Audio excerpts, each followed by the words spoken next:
Ready? Okay. Okay, guys. So this is the durometer. You see, short D durometer. 1341 is normally short D.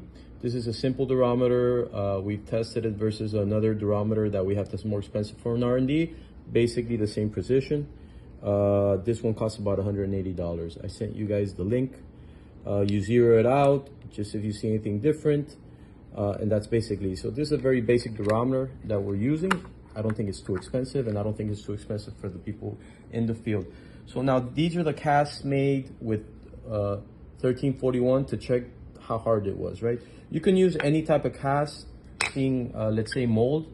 In this case, we just used the molds of these actual cups. Why? Because they're just very easy to take out, right? So you have it in here, you create the mold, and you take it out. So remember, just to be precise and follow standard, as per the standard for testing short D hardness, it specifies that you want 250 mils of thickness minimum to compensate for the actual little measuring needle that we have here, right? So that's why you want it like that, right? And the other reason that you want to cast it like this is because if you cast it like this, you're gonna see on this side, it actually, because it builds a lot of bubbles and then it's not uniform, right? So you want to be able to pop it out because the other side is very flat. And when you're doing these durometer measurements, you want it to be very flat, right? You want it to be flat. You don't want a surface like this because you're gonna have too many peaks. You want a flat surface because you want the actual flat part of the durometer to be completely on the flat surface. So that's it. So we just use these because of ease. You can use others that you want, just as long as you get it reasonably thick. You could use anything you want. You can even use maybe something smaller like this, so you don't use that much product. You just need enough space to make some readings, right? So then now to make the readings of the durometer.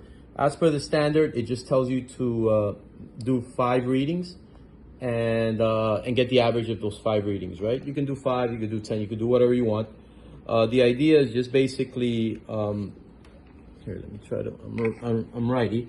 The idea is just basically, this product has already been cured for weeks, so I think it's gonna give like a specific value. So the idea is you basically go down, put it in, you see this one's already about 80, and you get the measurement when it's flat. You see it's 80, 80.5, 80.5, 81.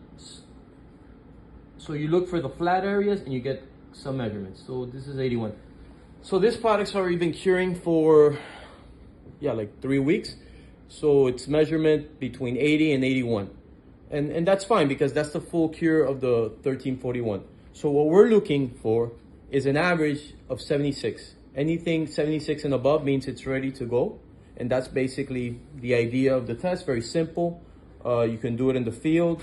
The customer can do it in the field.